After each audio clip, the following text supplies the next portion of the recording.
What is going on, everyone? Welcome to another video from Featured Tech. In this video I'm going to be showing you how to replace your Dyson V7's battery.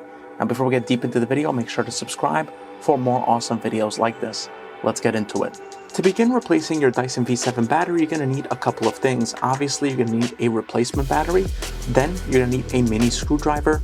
Now with the kit that I got from Amazon, there are a few other things that are included.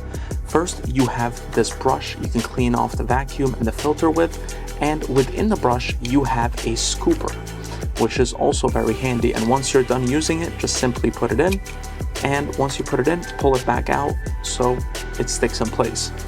Then you have a replacement filter, and then you have the air filter that goes on the back of the Dyson V7. Unfortunately for my vacuum, this is not the case. It does not utilize this replacement filter, but I believe with certain V8 and V7 Animal vacuums, it does utilize this part.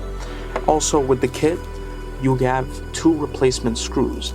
Now by the time I put up this video, the kit might be more or less than what it is when I got it from Amazon, which is around $40, and some of the tools may be different.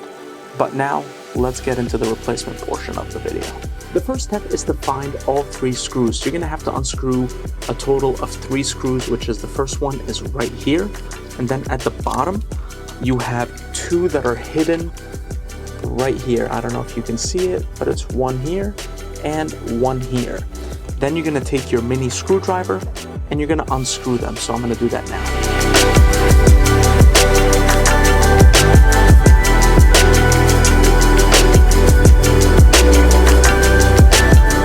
Unscrewed all 3 screws, the one up here and the 2 down here, you can just simply pull, and there you go. And then we're going to get our brand new battery right here, remove this piece of plastic, and just simply push it in,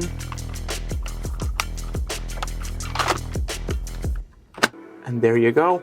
Now what you can do is just simply screw back in all 3 screws exactly where they were, so I'm gonna do that now. Once all 3 screws are screwed in, what you can do is just press on the power button, make sure that the vacuum works. So let's check that out. So as you can hear, it does work. Now what I'm gonna do just for fun, because it's included with the kit, I am actually gonna be replacing the filter on top of the vacuum as well. Since it just came with it, why not? And there you go, put it in, and we're all set. So this was my video on how to replace your Dyson V7 vacuum's battery. Hope this video was helpful. If it was, make sure to like and subscribe. And if you have any comments or questions, leave them down below. Hope you have a great day. Take care.